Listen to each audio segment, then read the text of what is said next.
to finalize an agreement between us and the church where we are jointly going to be assisting the church in establishing its social and development programs. Balobi baya awa pona kosilisa makambo oyo basolaki na papa bayo kozwa decision wana papa alobi akopesa bango pona makambo etali social development na makambo etali social development of the church and develop social development of the church. Yes. Well, we are at the point now where we're going to start forming the venture entities whereby we'll be assisting the church to establish programs within those entities that can generate funding that will assist the broader program, the broader picture. Okay, alobi bakomi pene pona kusukisa makambo nyonso bazozela papa apesa decision na ye ya suka pona makambo oyo bayelaki ya etali ba social development wana na ndenge ya uti koloba na kosalisa lingomba. Yes. We believe that the reason for us coming here again is, first of all, the protocol of the Kimbangist Church is that this is the headquarters, and we need to get a blessing from Papa Simo. Secondly, it's also important to come in and to see the real origin of what is the faith, what is your religion about, and to mix with the people and to be around the people. And we've been sent here, we also believe, by high calling, we just didn't come. We were sent for a purpose, and we just respond on the call.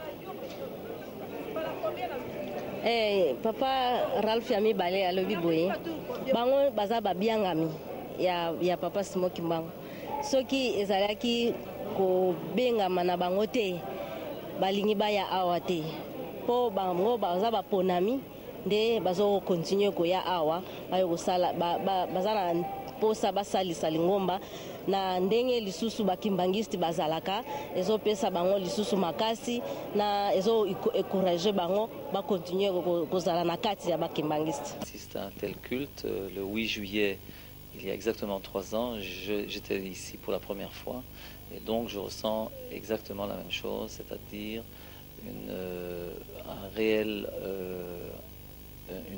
réalité qui me montre qu'au niveau de l'église kimbangiste, les choses sont respectées. Et pour moi, c'est une très grande faveur de participer, encore une fois, à cet événement. Qu'est-ce que vous pouvez dire aux Israéliens comme vous, qui vous suivent en ce moment, qui peuvent se dire, Monsieur Izzy Kankamba, qu'est-ce qu'il est peut-être de mieux là-bas, de meilleur là-bas, qu'est-ce que vous pouvez leur transmettre? Ce que je veux transmettre aux Israéliens, c'est que Nkamba est une ville qui reflète au niveau de la spiritualité exactement ce que moi j'en pense.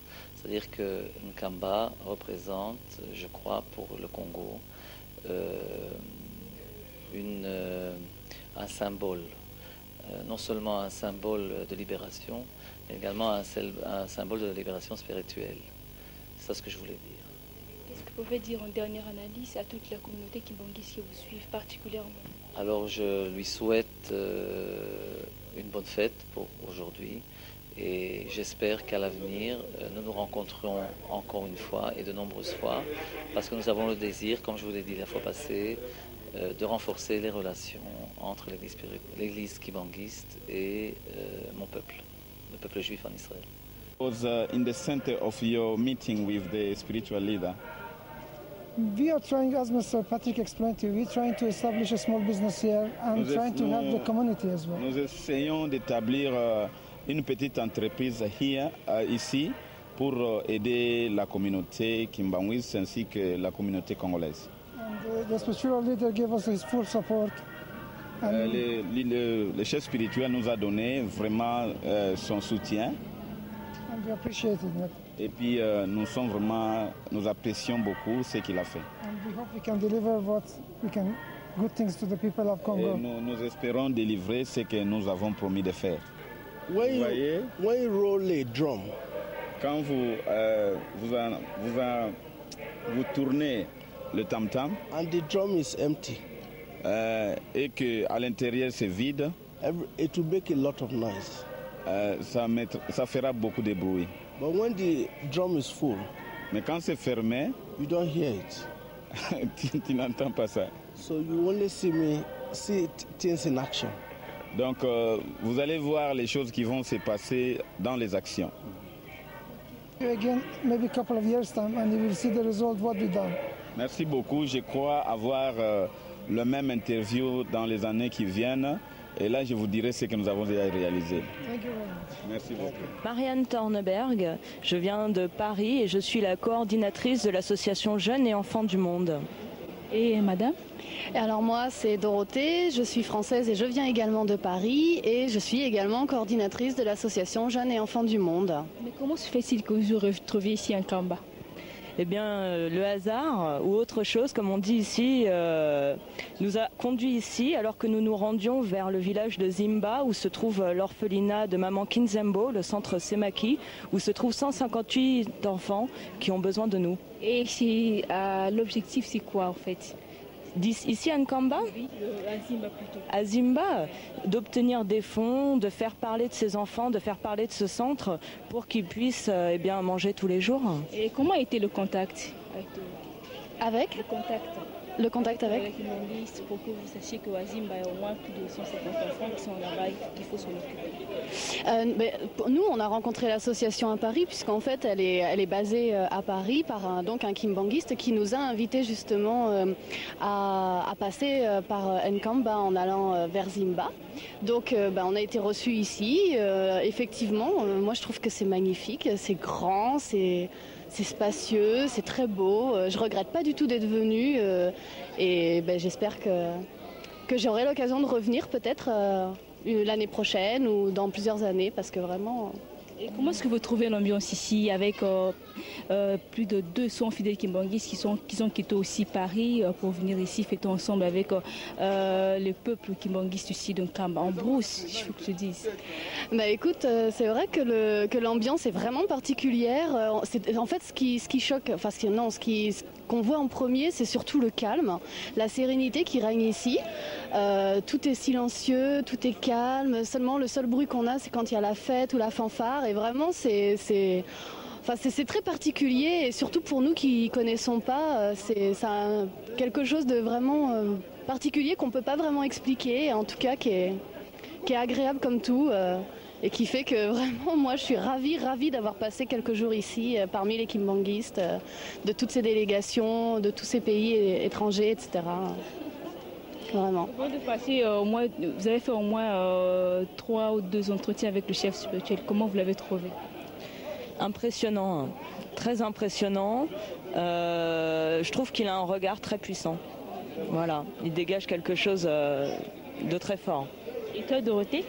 Moi, je vais un peu dire la même chose que Marianne. Effectivement, c'est un homme qui dégage quelque chose en plus d'être le chef spirituel. Et il y a quelque chose qui sort de lui, qui est vraiment... on sent que c'est quelqu'un de posé, de calme, de réfléchi. Et j'espère avoir un entretien bien poussé, bien plus long avec lui, de façon à pouvoir vraiment discuter avec lui et lui poser des questions, etc. Puisque Miss Production vous propose de suivre l'actualité continue des activités chefs spirituels, voici tout de suite la suite. Il ne cesse de recevoir jour et nuit, surtout lors de ses voyages. Les villes les plus fréquentées sont Kinshasa, Matadi, Brazzaville, Luanda, Boma et Tchela. À l'exemple de ce voyage à Kinshasa, où son éminence Simon Kimba Ontiangani avait reçu en audience M. Dolph Van Den Brick, directeur de marketing et commercial de la Bralima, qu'accompagnaient ses cadres. C'est autour d'une tournée constructive lors de son voyage en septembre 2006 que le chef spirituel de l'église kimbanguiste a reçu en audience le directeur commercial et de marketing de la Bralima, Dolph Van Den Brick, qu'accompagnaient les personnels de cette grande société. Pour sa toute première rencontre avec le chef spirituel Son Éminence Simon Kimbangu Tiangani, les deux hommes s'étaient largement entretenus sur le produit Maltina qui suscitait des discutaillements au niveau des consommateurs, en particulier la communauté kimbanguiste qui ne prend jamais de la bière. Cette rencontre, qui s'est opérée le 20 septembre 2006, avait laissé une tache d'huile dans le monde des grandes sociétés boissonnières, puisque à partir de ce jour, la Maltina est effectivement consommée chez les kimbanguistes. Je veux dire que c'est un honneur pour nous d'être reçus, d'avoir l'opportunité de faire la connaissance de Son Éminence. Notre impression était très positive et on a pu profiter de l'occasion de parler d'un de nos produits qui s'appelle Maltina et je crois que ça s'est très bien passé.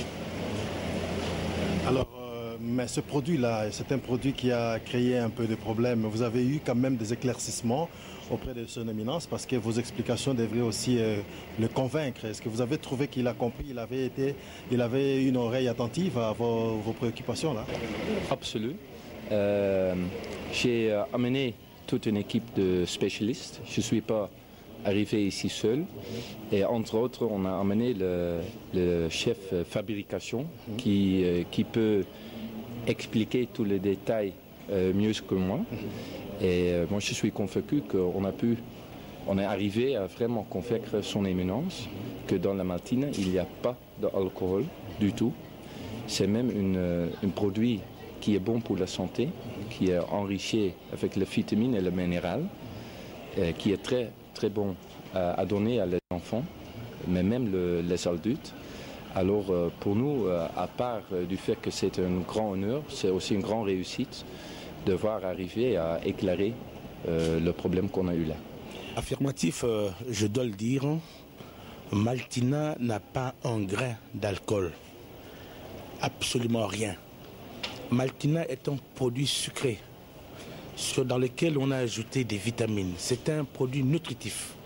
Maltina est en exclusivité un aliment qu'on peut donner aux enfants, qu'on peut donner aux adultes. Il n'y a pas un grain d'alcool dans la Maltina. Et scientifiquement, c'est prouvé. Et ce produit est analysé par de grands laboratoires dans le monde. Et nous-mêmes, nous analysons. Donc je peux dire à la face de tous les fidèles que Maltina n'a pas d'alcool. C'est une boisson sucrée. Voilà. Ce que je peux ajouter à ce que le directeur marketing et commercial et notre chef de fabrication ont dit, c'est de répéter encore une fois qu'il n'y a pas une trace d'alcool dans Maltina. Maltina est une boisson naturelle, ce n'est pas une bière, c'est une boisson naturelle composée d'aliments naturels. Nous avons du malt, nous avons du riz, nous avons du sucre. Il y a un mélange de tous ces produits et c'est ça qui vous donne Maltina. Donc encore une fois, je peux rassurer tous les fidèles kimbanguistes qu'il n'y a pas une seule goutte d'alcool dans Maltina.